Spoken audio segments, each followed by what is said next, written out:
nosotros. Es un tipo completo de la Facultad de Ciencias. De recién ingreso, más o menos. Hizo su doctorado en la facultad, en la dirección de cosas de antropología.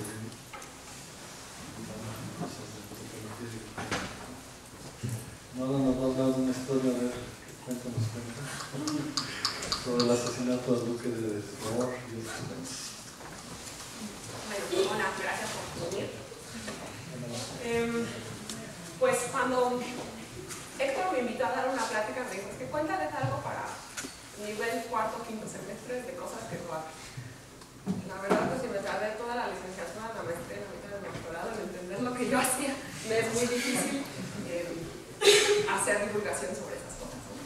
Pero, bueno, si lo que se trata ahora de hablar de matemáticas, pues les voy a hablar de algo de matemáticas que a mí personalmente me gustó mucho cuando me lo contaron, una historia que me contaron en el segundo semestre, y ahí fue cuando me enamoré y dije, de aquí soy ya. En ese momento me quedé aquí.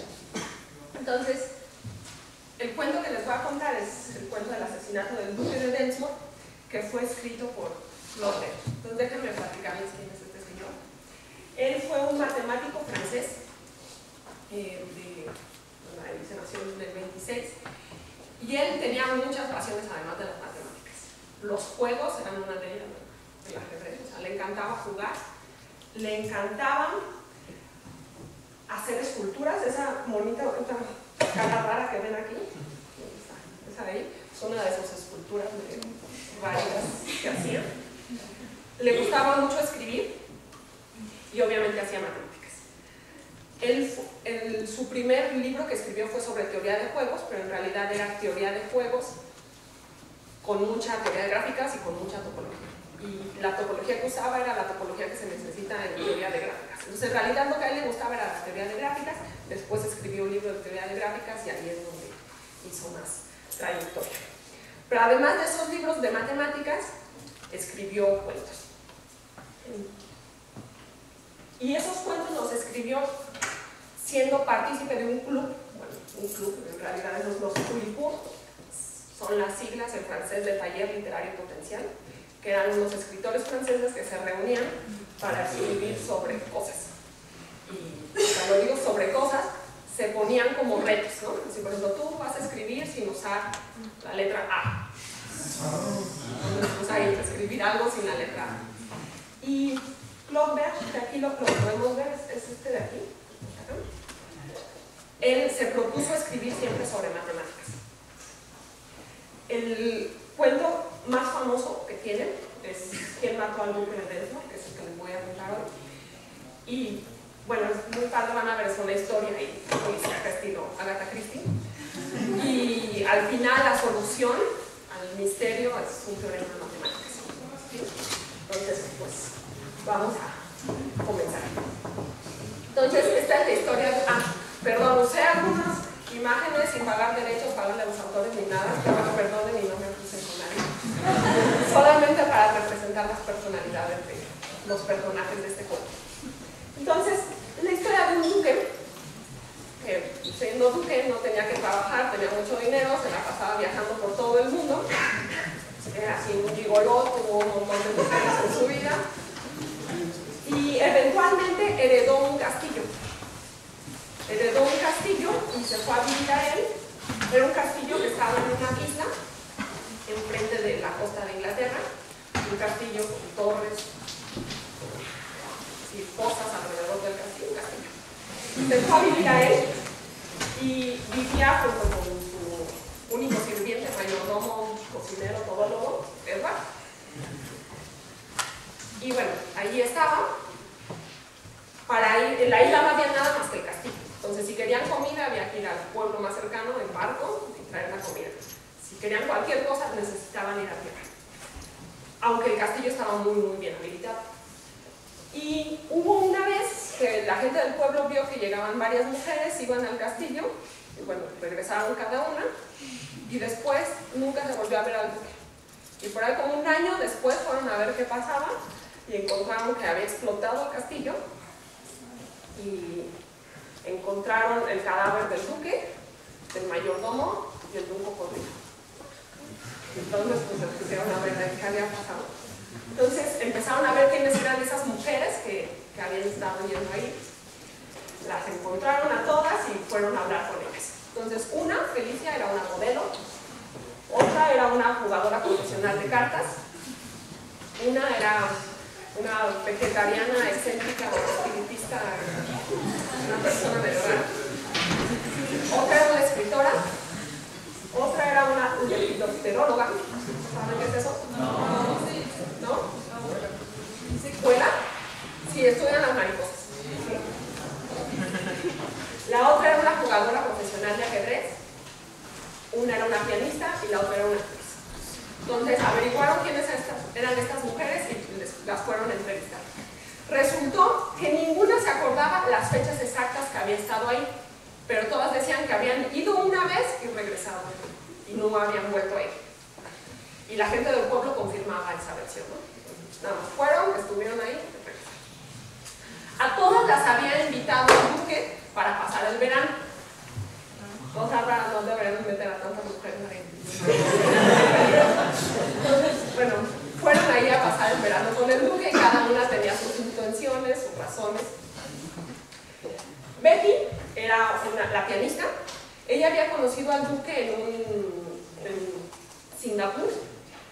Habían tenido un romance así muy grande. En eso ella se enteró que se había muerto un pariente, o un pariente estaba muy enfermo, tuvo que regresar a Inglaterra, dejó al duque solo y no volvió a saber de él, más que andaba ya con otra, ¿no? Entonces pues, le rompió el corazón y no había sabido nada hasta que recibió la invitación de ir a pasar el verano allá.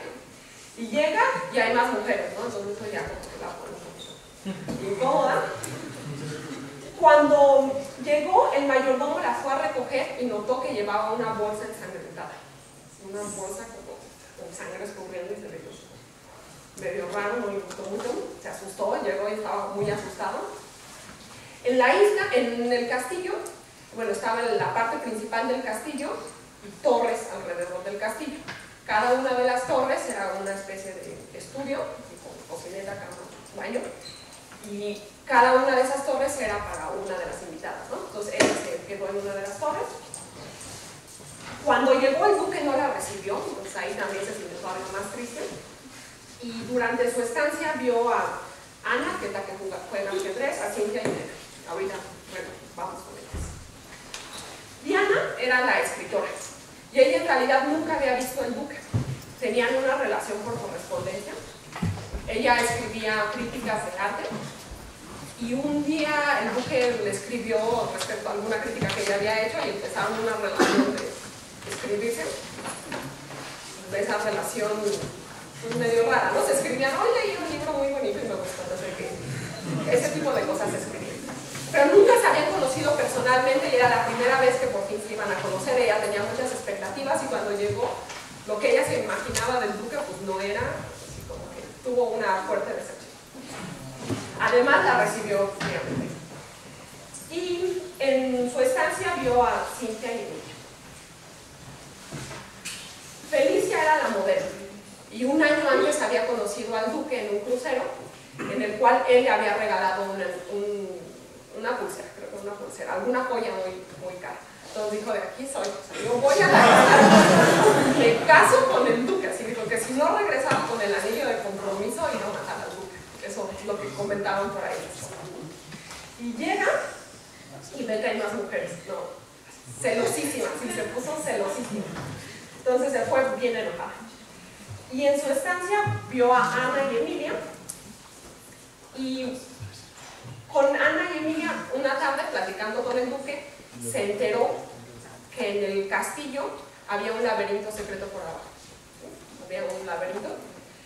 Se enteró que en ese laberinto guardaban, pues estaban los generadores eléctricos para el castillo, pero también había restos de dinamita así de 1600, había cosas muy raras, ¿no? Entonces sabían que estaba prohibidísimo ir al laberinto y el único que tenía las llaves era el mayordomo. Entonces eso fue lo que contó Felicia. Cynthia era la jugadora de cartas y ella le tenía unas ganas enormes al duque porque en un torneo había ganado el duque y ella se había quedado enojada enojadísima, ¿no? Entonces quería recuperar el dinero que había perdido en ese torneo y mostrar que era mejor que él. Ella era la única que se quedaba en el centro, en el cuerpo del castillo. Ella no se quedaba en ninguna de las torres. Y cuando llegó, pues había más mujeres y ninguna jugaba cartas. Entonces se aburrió muchísimo. Además le enojaba mucho que el duque se pasara jugando ajedrez con Ana y nunca quería jugar con ella. Y la única cosa rara que vio fue una noche que no podía dormir, bajó a la cocina a tomarse algo y sintió así algo que le empujó, se cayó, pero se sintió medio tonta y no le quiso decir a nadie. Eso fue lo único raro que ella vio. Y en su estancia vio a Betty, Ana, Diana, Emilia y Elena. Ana era la jugadora de ajedrez. También había conocido al duque en Singapur. Y desde que llegó, así empezó a poner orden en todos lados. Todo el mundo regañaba, el mayordomo se la pasaba diciéndole cómo hacer las cosas. A las demás invitadas se la pasaba diciéndoles que así no se vistieran. Era un terror esa mujer. En las tardes se la pasaba jugando ajedrez con el duque. Estaban ahí horas y horas jugando ajedrez con el duque. Y a ella le tocó descubrir el misterio del cocodrilo. Una tarde le dijeron, no, pues vamos a ver al cocodrilo. ¿Qué es esa historia del cocodrilo? Pues resulta que en Singapur había comprado el duque 4 cocodrilos para poner en el castillo. Había esos pozos alrededor del castillo, pero estaban secos, entonces no podían poner los cocodrilos ahí. Se murieron uno, solo sobrevivió uno. Y el que sobrevivió lo metieron en una tina de baño, así en una de las torres en las que nadie podía entrar. Y al cocodrilo había que darle de comer, entonces 2 veces al mes le llevaban carne cruda. Y esa carne cruda es la que había visto Betty, la pianista, ¿no? Que ven que llevaba una bolsa ensangrentada, pues era la carne para un cocodrilo, ¿no? Entonces le tocó ir a ver el festín del cocodrilo, que por cierto se llamaba Arquímedes. Emilia era la que estudiaba las mariposas. Y resulta que el duque, entre todas las cosas que le gustaba jugar, que le gustaba viajar, también le gustaban las mariposas. Entonces había conocido a Emilia en Indonesia mientras ella hacía su tesis doctoral. Tuvieron también su romance. Era de las más jóvenes que estaban ahí, era muy guapa. Y con ella pasaba tiempo en las mañanas en la playa, en una de las playas que rodeaban la isla. Se iban ahí a solear y se llevaban muy bien. En su estancia, ella vio a Cintia, Ana, Felicia y Ariana. Y lo único raro que dice es que al final sentía que el duque ya no era el mismo. O sea, cuando recién llegó, el duque era alegre, pero al final lo notó ya muy sombrío, muy preocupado, ya no iba a la playa con ella. Entonces, pues era lo raro que había visto. Y además, una vez, ella estando en la playa, sintió que alguien se estaba escondiendo ahí por las piedras. Eso fue las cosas raras. Luego, Georgina era la vegetariana. Entonces ella pertenecía a una secta muy estricta que solamente podía comer cierto tipo de comida. Entonces había llevado toda su comida porque no podía comer nada de lo que preparara el mayordomo. Y además iba con la intención de convertir al duque en un vegetariano. Cuando llega el duque no la reconoce. Dice, no, pero ¿quién eres tú? Tú no eras así. Pero bueno, pues ella dejó y andaba ahí queriéndole leer la mano a todo el mundo, predeciendo el futuro, organizando sesiones espiritistas. Como era un castillo, quería así contactar con los muertos que había por ahí. Pues bueno, en su estancia vio a Ana y Elena y ya no contaba nada más. Por último, Elena era la actriz. Y ella había ido porque le habían contado que el duque iba a dirigir una obra de teatro y ella quería ganarse un papel, ¿no? Entonces fue y trataba de impresionar al duque cada que podía. Si la Betty se ponía a tocar el piano, ella quería cantar, pero siempre se frustraban sus intenciones. En un momento, ya hablando con el duque le dice que no va a dirigir ninguna obra y que además ella es malísima actriz y que mejor cambie de profesión. Entonces estudió súper mal. Luego estaba por ahí de espiritista, que además le empezó a meter ideas, no, es que veo en tu futuro hombres malos que te van a hacer daño, no sé. Entonces la pobre se fue de la vida con pésimas impresiones, dice que tenía ideas de suicidio, terrible. Y bueno, el detective que hizo anotó todas las cosas y entre ellas esta tablita en la cual ponía los nombres de las mujeres que habían estado ahí, y si Georgina había visto a Ana, pues le ponía un sí, y si Ana había visto a Georgina, pues le ponía un sí, ¿no? Si se fijan, esta tablita es simétrica y es perfectamente coherente, ¿no? Si una vio a la otra también la vio, ¿no? Entonces digo, no, pues no me están mintiendo, no sé, seguramente fue el mayordomo que quería matar al duque y quedarse con todo, porque el duque no tenía herederos, y le salió mal y se murieron todos, ¿no? Eso fue lo que dijo. Estaban por cerrar el caso hasta que vio un matemático, y el matemático le dio un tip que le ayudó a resolver el caso. Entonces, para entender ese tip, vamos con la segunda parte. Entonces, gráfica de intervalos. Entonces, para entender qué es una gráfica de intervalos, antes hay que explicarles qué es una gráfica, ¿sí? Entonces, por una gráfica vamos a entender una pareja BM de dos conjuntos, este conjunto B y este conjunto E, en el que los elementos de B se llaman vértices y los elementos de E son parejas no ordenadas de vértices que se van a llamar aristas. Entonces, por ejemplo, podemos tener el conjunto de los números del 1 al 8 y nos tomamos estos subconjuntos de pares ordenados, esas serían las aristas. Claro que si se llaman gráficas es porque las podemos ver muy gráficas, ¿no? Entonces, lo normal es representar cada vértice por un punto, y si hay aparece el par ordenado 1, 2, pues ponemos una rayita entre el 1 y el 2. Entonces la gráfica se representa así, ¿sí? Entonces esta es la forma más habitual de representar a las gráficas. Ahora, a mí me van a... Bueno, estas gráficas se utilizan para muchísimas cosas. Por ejemplo, los vértices pueden ser personas, y las aristas, ponemos una arista entre dos personas y se conocen, ¿no? Un ejemplo bastante habitual. O pueden ser ciudades y ponemos una arista si hay una carretera que une esas dos ciudades. Pero en realidad las gráficas están en todos lados. Por ejemplo, cada que abren su cuenta de Facebook, pues eso es una gráfica, ¿no? Son personas y aristas entre ellas. Cada que se van en un avión y agarran la revista del avión, ven un mapita de este estilo, no sé si se alcanza a ver, pero son las ciudades y hay unas líneas rojas que conectan que hay un vuelo entre esas dos ciudades, ¿no? Esa es una gráfica. Si agarran un mapa del metro, pues también es una gráfica, ¿no? Las estaciones son los vértices. Por último, los mapas propiamente no se ven como gráficas, pero se pueden representar como gráficas, en la que cada país o cada estado es un vértice, y si hay frontera entre dos, les ponemos una arista.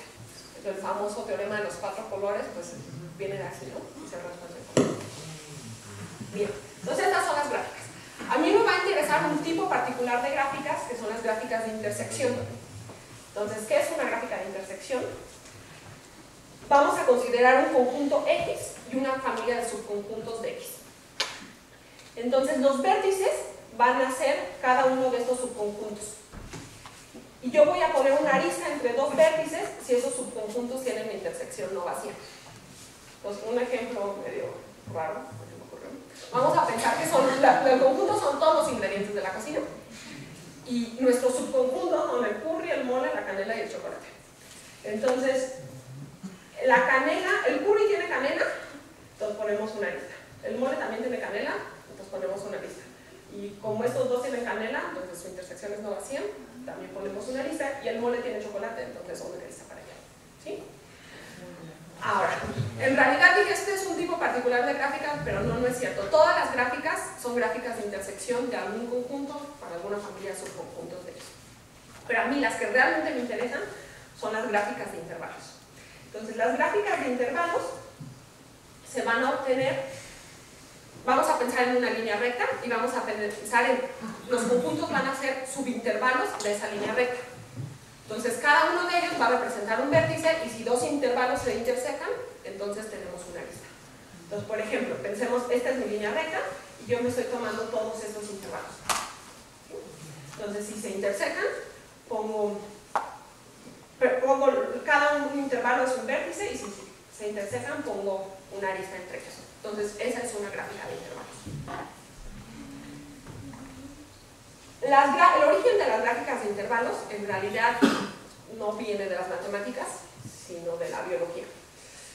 El inventor fue, bueno, no inventor tal cual como la gráfica de intervalos, pero el primero que empezó a estudiar este tipo de objetos fue en realidad es físico, había estudiado física, Simon Benzer, y bueno, estudió física, estaba haciendo su postdoctorado, trabajando en cosas de física, y se leyó un libro que había escrito Schrödinger sobre la vida, se llamaba ¿Qué es la vida?, y en el cual hablaban sobre los genes. Y en aquel entonces pues era un misterio, ya se conocían los cromosomas, ya se sabía que existían los genes, pero no se sabía mucho sobre su estructura interna del gen. Entonces él se quedó maravillado, ¿no? Así de que es eso, el gen, así que codifica así todo lo que por esto. Se alucinó, dejó la física y se fue a la biología. Fue un pionero en cuestiones de genética, ¿no? O sea, fue de los primeros en descubrir la estructura interna de los genes. ¿Cómo lo hizo? Pues con ese virus. Es el Bacteriophage T4, que es un virus que infecta a la bacteria E. coli. Entonces él lo que se dio cuenta, que por algún método experimental que yo no puedo saber ni entender cómo funciona, tenía estos virus y tenía mutaciones de esos virus. Y él podía saber si esa mutación había ocurrido, o sea, si tienes dos mutantes, la mutación había ocurrido en una región conexa del gen. Y por un método experimental, él podía saber si esa región conexa tenía intersección.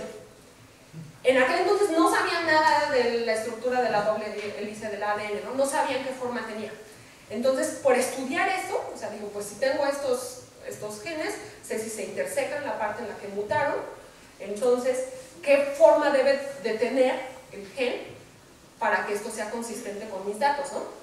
Entonces él lo que hizo, no se ve bien, pero esta es una tabla en la que todos estos son mutantes del gen, acá también son los mutantes, y les ponía un 0 si tenían intersección, ¿no?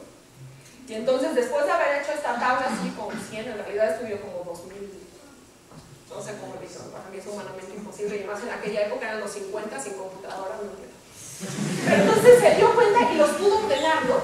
Dijo, entonces, ya una vez que reordené esto, es consistente pensar que el gen tiene una estructura lineal, porque cada una de esas regiones conexas yo las puedo ordenar de una manera recta. Y así nacieron las gráficas de intervalos, ¿no? O sea, son intervalos que son las zonas donde hubo mutación, y si se intersecan, pues es el vértice, ¿no? Entonces, este es el origen de las gráficas de intervalos. Entonces, lo que vamos a hacer para resolver el misterio es esta tablita que había hecho el detective, pasarla a una gráfica, ¿no? Entonces, los vértices son las personas y si se vieron, hay una arista. Ahora, como las mujeres fueron a la isla una vez y regresaron, y no fueron a acuerdo y regresaron, no estuvieron haciendo eso, el tiempo que estuvieron en la isla fue conexo, digamos, ¿no? O sea, corresponde a un intervalo conexo del tiempo. Entonces, esto debería ser una gráfica de intervalos. Entonces, el detective, que había ido con el matemático, ve esto y le dice, pues esta cosa está muy, muy rara. Porque esa gráfica no es una gráfica de intervalos y te voy a explicar por qué. Entonces, fíjate. Hay un teorema que dice que las gráficas de intervalos no pueden tener cuadrados sin diagonales. Entonces, vean por qué. Suponemos que este cuadrado que dibujé aquí es una gráfica de intervalos. ¿No es? Entonces, puedo suponer, sin perder la generalidad, que A y C son intervalos, obviamente tienen que ser disjuntos porque no hay una arista entre ellos, y puedo suponer que A fue antes que C, ¿sí? Entonces aquí va la línea y pongo estos dos intervalos. Ahora, D y B también son intervalos que son adyacentes a A y a C. Quiere decir que B debe cortar a A y debe cortar a C. Y lo mismo, D debe cortar a A y debe cortar a C. Pero si pasa eso, noten que B y D también deben ser adyacentes, ¿no? Entonces aquí nos falta una diagonal, ¿no? Entonces le dice el matemático, fíjate, en esta gráfica, que debería ser de intervalos, tienes ese cuadrilátero sin diagonales y este cuadrilátero sin diagonales. Entonces ahí ya hay algo raro. Ya, pero pues esos dos cuadriláteros tienen tres vértices en común, ¿no? O sea, ¿cómo saber quién fue la que hizo algo? Dice, no, espérate, todavía hay algo más raro, que es ese hexágono. En una gráfica de intervalos no puede haber esta configuración, un hexágono con un triángulo sin que haya una diagonal de A a B o de E a B o de F a C. Y la razón es la siguiente. Supónganse que esta es una gráfica de intervalos. Entonces, yo puedo pensar que los vértices F, B y D, como son intervalos disjuntos, yo los puedo ordenar, por ejemplo, de esta manera. Si lo ordenan de otra manera no pasa nada. De cualquier manera sale. Entonces, supongamos que B fue primero que D y D primero que F y no se cortan entre ellos porque aquí no hay aristas. Ahora, A, el vértice A es adyacente a F y a B. Entonces, si es adyacente a F y a B, pues se come a D, ¿no? Entonces necesitaríamos una arista aquí, ¿no? Entonces, fíjate, esta gráfica que debería ser intervalos tiene esos cuadriláteros que no son consistentes con que esto sea una gráfica de intervalos y el hexágono raro. ¿Y qué tienen en común todos ellos? A. Entonces le dijo, Ana estuvo haciendo algo raro. Y entonces fueron a ver a Ana y cuando llegaron fue una tragedia, ya se había suicidado. Resultó que cuando había conocido al duque en Singapur había habido un accidente, le hizo creer al duque que había matado el duque estaba muy borracho y había atropellado a un muchacho del hotel, entonces le hizo creer que lo habían matado y lo estuvo sobornando durante todo ese tiempo. Y se le había acabado el dinero a Ana y quería seguirlo sobornando y el duque le dijo hasta aquí y averiguó que no era cierto, que no había matado al duque, toda la historia. Y entonces Ana, que ya no tenía dinero, que ya no podía seguir sobornando al duque, pues se suicidó. Y ese fue el fin de la historia del duque. Pero bueno, la culpable fue Ana. Y fíjense que sí. Y la razón por la cual esto no era una gráfica de intervalos es porque faltaban diagonales, ¿no? Esta era una y esta era otra. Si las ponemos, ya los dos cuadriláteros tienen diagonales y el hexágono tiene esta diagonal. Y eso ya es una gráfica de intervalos. Entonces, al poner estas diagonales, lo que asumimos es que Ana estuvo en la isla, escondida, sin ver a Diana ni Elena, ¿sí? Y estuvo escondida planeando su asesinato, ¿no? Entonces, ¿cómo lo hizo? Se escondió en el laberinto, sacó dinamita, luego fue ahí donde el cocodrilo que le daban 2 veces al mes y preparó todo para que explotara la próxima vez que fuera el duque a alimentar al cocodrilo. Bueno, era una introducción a las gráficas de intervalos, así que un poquito más de gráficas de intervalos. Hay un teorema que caracteriza las gráficas de intervalos, que es el de Lecker-Kecker y Boland, que dice que una gráfica va a ser gráfica de intervalos sí, solo si cualquier ciclo, como el cuadrilátero, o un pentágono, o cualquier polígono, de longitud al menos 4 tiene una longitud, tiene una diagonal. Y si nosotros podemos ordenar cualesquiera 3 vértices, me dan 3 vértices, entonces si yo los puedo ordenar de manera que cada trayectoria que va del primero al tercero debe pasar o por el segundo o por un vecino del segundo, ¿sí? O sea que no puede hacer esto sin que haya trayectorias de aquí a acá, ¿no? Entonces esa es la caracterización, una de las caracterizaciones más conocidas de este tipo de gráficas. Otros cuentos. Entonces, estas gráficas no solamente sirven para eso, para resolver crímenes ficticios, tienen muchísimas aplicaciones. Nacieron de una aplicación, ¿no? Entonces voy a contar otras 2 aplicaciones que son curiosas. Entonces, para entender la primera, bueno, nada más un comentario. Fulkerson y Gross, ellos son 2 matemáticos que dieron se fijaron en el artículo de Bensky, estas matrices grandotas que hizo, y lo mejoraron. Y crearon un algoritmo para detectar rápidamente si una gráfica es gráfica de intervalos. Y ya que sabes si es gráfica de intervalos, cómo acomodar las cosas en una forma coherente respecto al tiempo, ¿no? Porque o sea, saber que es gráfica de intervalos está muy bien, pero luego hace falta acomodar qué fue primero, ¿no? Ahora, una vez que ustedes ya acomodaron qué fue primero, pues hay un problema, ¿no? Si lo revierten, sigue siendo perfectamente consistente, ¿no? Entonces, bueno, salvo eso, y salvo que si tienen 2 intervalos que no se tocan con ningún otro, si los ponen así o si los ponen así, da igual, ¿no? ¿Sí? Bueno, salvo eso, el algoritmo que ellos desarrollaron es muy práctico, muy bueno, y motivó un trabajo acerca de problemas arqueológicos. Entonces, las gráficas de intervalos se pueden usar para datar tumbas, por ejemplo. Entonces, ¿cómo se hace eso? Imagínense que ustedes son arqueólogos y encontraron varias tumbas. Entonces, en las tumbas lo normal, además del esqueleto, es encontrar restos de cerámica. Lo que uno encuentra, los arqueólogos es lo que encuentran. Ahora, la cerámica, bueno, son vasijas